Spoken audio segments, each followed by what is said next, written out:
Hello नमस्कार दोस्तों। तो कैसे हैं आप लोग। आज हम जो मैं आज टॉपिक आपको बताने वाला हूँ वो काफ़ी यूनिक टॉपिक है। आज हम चर्चा करेंगे कि क्या ट्रेडिंग जो है वो एथिकल चीज़ है या अनएथिकल है या अगर हम उसको स्पिरिचुअलिज्म या धार्मिक चीज़ों से जोड़ के देखें तो क्या जनरली स्टॉक मार्केट या शेयर मार्केट को सट्टा या स्पेकुलेशन या गैम्बलिंग की तरह देखा जाता है। तो क्या ये एक क्या इसमें मोरालिटी है, क्या ये सही मार्ग है पैसे बनाने का, या हम कोई किसी गलत मार्ग पे चल रहे हैं। जनरली स्टॉक मार्केट में ये कहा जाता है कि दूसरे का नुकसान आपका फ़ायदा है तो और ये एक सट्टा बाज़ार है ये भी कहा जाता है। तो क्या ये एक पैसे बनाने का एथिकल मार्ग है या नहीं आज की हमारी विशेष चर्चा इसी बात पे होगी। तो चर्चा को शुरू करने से पहले मैं आपको एक कहानी सुनाना चाहता हूँ। कहानी कुछ ऐसी है कि दो दोस्त थे और वो उन दोनों दोस्तों ने ये एक चैलेंज लगाया दोनों दोस्तों ने आपस में। और वो चैलेंज ये था कि भाई वो जो लेडीज़ आती हैं हमारे क्लासरूम में पढ़ाने के लिए, जो टीचर आती हैं, उसने बोला कि आज हमारी टीचर रेड साड़ी पहन के आएगी। और दूसरे दोस्त ने बोला कि नहीं, वो आज ग्रीन साड़ी पहन के आएगी। ठीक है। और अब आपको ये बताना है कि इसको गैम्बलिंग बोलेंगे।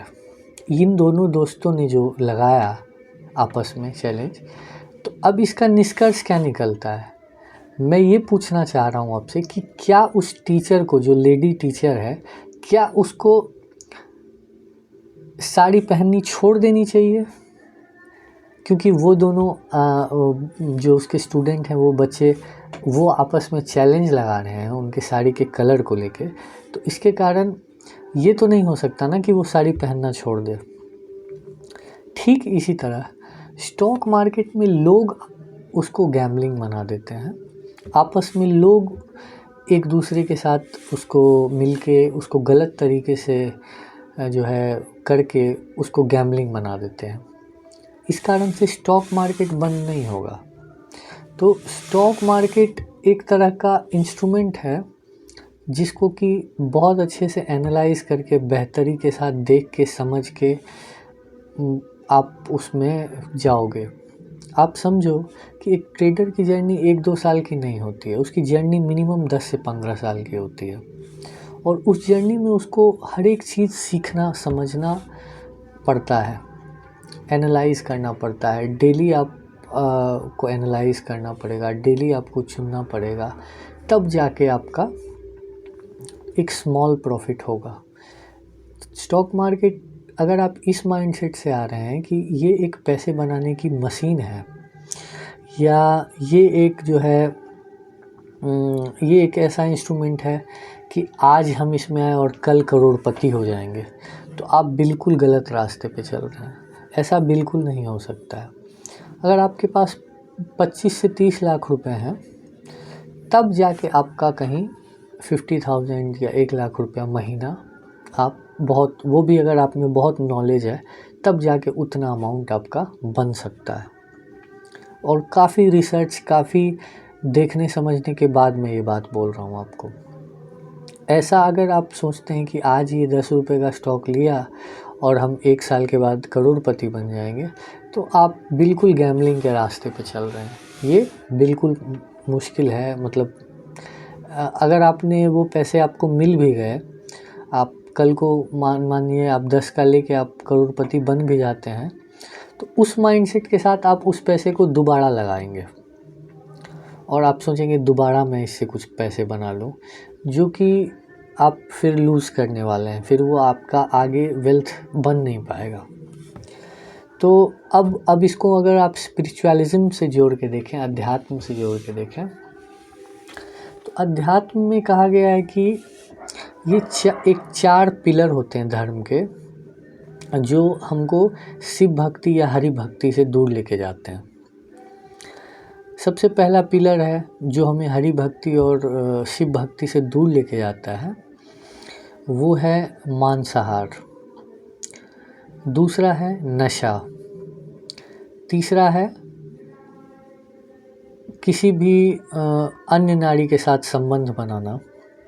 और चौथा है जुआ खेलना। अब ये 4 चीज़ों को पाप की श्रेणी में रखा गया है। लेकिन यदि आप, और इन चारों से हमारे 4 पिलर्स जुड़े हुए हैं। दया का पिलर है, तप का पिलर एक है, और दया हो गया, तप हो गया, सत्य का पिलर है एक, सत्य बोलना, तो क्या और एक पिलर है। तो 4 पिलर है। मान लीजिए कि आप वो मांस खाते हैं, तो उससे आपका दया का पिलर कहीं ना कहीं गड़बड़ाता है। अगर आप नशा करते हैं तो आप में तप का पिलर गड़बड़ा जाता है। और कहीं अगर आप जुआ खेल रहे हैं तो उससे सत्य का पिलर गड़बड़ होता है। और एक तप का पिलर आपका जो है अन्य नारी से या स्त्री से जो है संबंध अगर है आपके, तो उससे भी गड़बड़ा जाता है। तो ये जो 4 पिलर्स बताए गए हैं, इसमें जुए को भी एक स्थान दिया गया है कि जुए से आप में सत्य, ये सब जो चीज़ें अब आ गई हैं, जैसे Dream11 हो गया या राजबेट हो गया या अन्य अलग अलग श्रेणियों के जो ऑनलाइन आ गए हैं, जो वेबसाइट्स जिस पे कि लोग अब लीगली जुआ खेलने लग गए हैं, तो उसमें आपका सत्य का पिलर कहीं ना कहीं गड़बड़ाता है। आप लोगों से झूठ बोलते हैं, आप किसी से पैसे उधार मांगना चाहते हैं कि भाई प्लीज़ मुझे कुछ पैसे दे दो, ऐसा हो गया वैसा हो गया, तो और बुद्धि नष्ट हो जाती है आपकी। और आपको जल्दी अमीर बनने की जो चाहत है आप में, वो डेवलप होने लग जाती है। आपको लगता है आज कुछ करें, कल पैसा जीत जाएं, कल कुछ होगा। इस तरह से आपका सामाजिक नाश और आपकी धन की नाश की ओर आप बढ़ते हैं। अब मैं आपको ये बताता हूँ कि स्टॉक मार्केट एथिकल क्यों है। आप ये समझिए कि कोई एक आदमी है, वो इंश्योरेंस बेचता है, ठीक है। तो इंश्योरेंस में क्या होता है कि आपके फैमिली में कोई एक आदमी कमाने वाला है, वो काफ़ी जिम्मेदार आदमी है और उसको उस पे सारी जिम्मेदारियां हैं। तो अगर उसको कुछ हो जाता है तो आप क्या करेंगे? तो इसलिए वो अपना एक इंश्योरेंस करा के चलता है।